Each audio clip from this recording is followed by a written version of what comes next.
Assalamualaikum warahmatullahi wabarakatuh. Halo semuanya, perkenalkan nama saya Naila Muna dari Fakultas Agama Islam, Program Studi Hukum Ekonomi Syariah dengan NIM 25106021009. Di sini saya akan menjelaskan sedikit mengenai Kesultanan Malaka.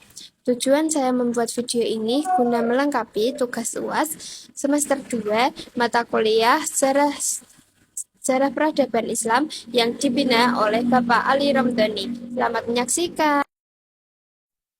Di antara dua dataran besar, Pulau Sumatera dan Semenanjung Malaya, berbentang sebuah jalur air sempit yang panjangnya sekitar 800 km, dan lebarnya di titik sempit adalah 28 mil.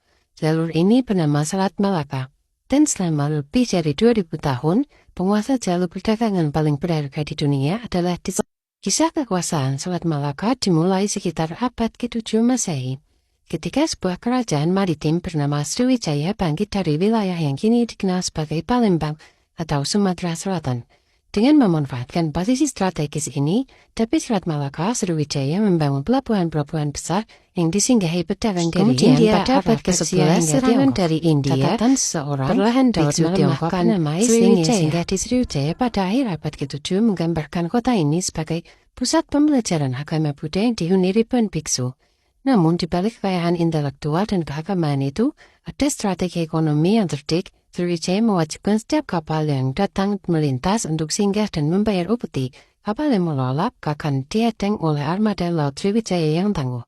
Selama hampir 5 abad, Sriwijaya menjadi penguasa tak terbantahkan di Selat Malaka. Menjelang abad ke-14, seorang pangeran buangan dari kerajaan Sriwijaya bernama Parameswara melarikan diri dari kerajaan Malaka melintasi lautan besar ketika Parameswara tiba di sebuah desa nelayan kecil dan mengganti namanya menjadi Iskandar Shah. Legenda yang tercatat dalam kapten hubungan dagang dengan para dagang Sriwijaya dari Gujarat, India dan Timur Tengah yang saat ini menguasai sebagian besar kerajaan rempah dunia. Ia menganggap itu bertanda baik dan mendirikan sebuah kerajaan di tempat yang memperkuat posisinya.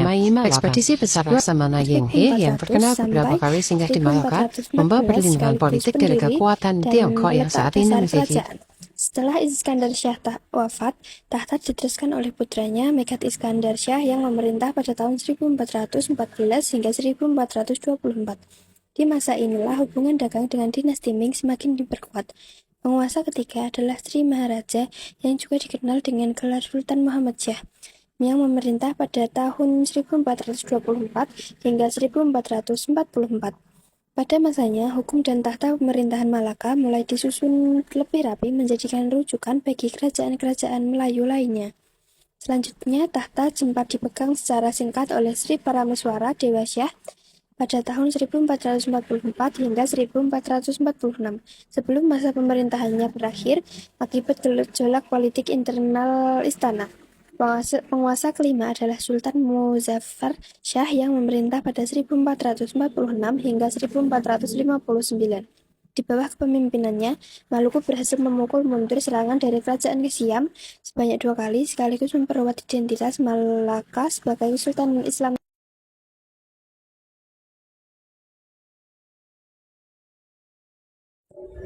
Kemudian, pada masa ke-6, Malaka di bawah pemerintahan Sultan Mansur Shah pada tahun 1459 hingga 1477.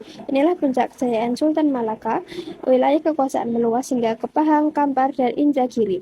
Perdagangan mencapai puncaknya dan Malaka dikenal luas dengan bandar terbesar di Asia Tenggara.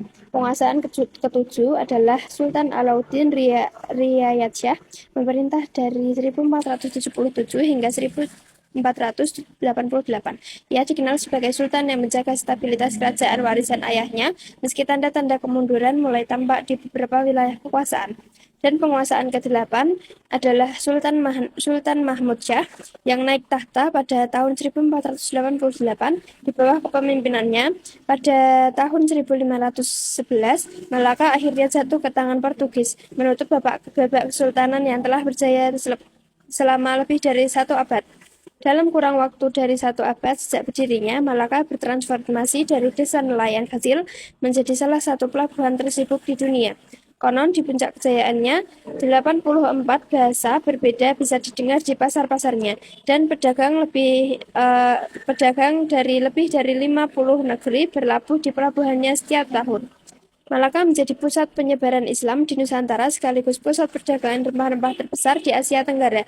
Namun seperti yang akan kita lihat, kejayaan sebesar apapun bisa runtuh oleh kekuatan asing dari pada tahun 1511, sebuah armada perang tiba di perairan Malaka. Bukan armada dagang, melainkan armada penakluk dipimpin oleh seorang laksamana Portugis bernama Afonso de Albuquerque. Eropa saat ini sedang berlomba mencari jalur langsung menuju sumber rempah-rempah agar tidak lagi bergantung pada pedagang Arab dan Venesia yang mengambil untung besar sebagai perantara. Setelah Vasco da Gama berhasil membuka jalur laut ke India, Portugis menetapkan target berikutnya menguasai Malaka, sang gerbang menuju rempah-rempah Nusantara. Pertempuran berlangsung sengit. Sultan Mahmud Syah penguasa ke-8 yang baru saja kita kenal, memimpin pasukannya mempertahankan kota dengan gigih. Namun keunggulan meriam dan taktik militer Portugis akhirnya membuat Malaka jatuh pada Agustus 1511. Penaklukan ini menjadi titik balik besar dalam sejarah dunia. Untuk pertama kalinya, sebuah kekuatan Eropa menguasai langsung jalur perdagangan utama Asia. Portugis membangun bentang megah bernama A Famosa untuk mempertahankan kekuasaan mereka. Namun, kejatuhan Malaka juga melahirkan sesuatu yang baru. Sultan Mahmud Syah dan keluarga kerajaan yang melarikan diri mendirikan kesultanan baru di Johor yang akan terus berjuang merebut kembali kekayaan yang hilang selama beberapa generasi. Pada abad setelah era penjajahan, Selat Malaka tidak kehilangan arti pentingnya. Justru sebaliknya, selat ini kini menjadi salah satu jalur pelayaran tersibuk di planet bumi. Diperkirakan seperempat dari total perdagangan maritim dunia melewati selat ini setiap tahunnya, termasuk sebagian besar minyak mentah yang dikirim dari Timur Tengah menuju Jepang, Korea Selatan, dan Tiongkok. Singapura yang dulunya hanya kampung nelayan kecil, kini menjelma menjadi salah satu pelabuhan tersibuk di dunia. Memanfaatkan posisinya persis di ujung selat, mewarisi peran strategis yang dulu dipegang oleh Sriwijaya Kesultanan Malaka. Namun, kejayaan ini juga membawa tantangan baru. Kedatangan lalu lintas kapal membuat selat ini rawan kecelakaan dan kemacetan laut. Selain itu, sejarah panjang perampokan yang telah menghantui selat ini sejak zaman kuno kembali muncul dalam bentuk modern, memaksa negara-negara di sekitarnya, seperti Indonesia, Malaysia, Singapura, untuk bekerja sama menjaga keamanan jalur ini. Dari Kerajaan Sriwijaya yang mengumpulkan upeti dari kerajaan-kerajaan dagang, hingga 8 Sultan Kesultanan Malaka yang menjadikan pusat peradaban Islam di Nusantara, dari penaklukan pendarahan bangsa Portugis hingga penjajahan yang membagi wilayah kolonial Belanda dan Inggris dari masa lampau hingga kapal-kapal tanker raksasa yang melintas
Cukup sekian video dari saya. Jika masih banyak kesalahan dan salah kata, saya mohon maaf yang sebesar-besarnya. Sekian dari saya. Wassalamualaikum warahmatullahi wabarakatuh. Bye-bye.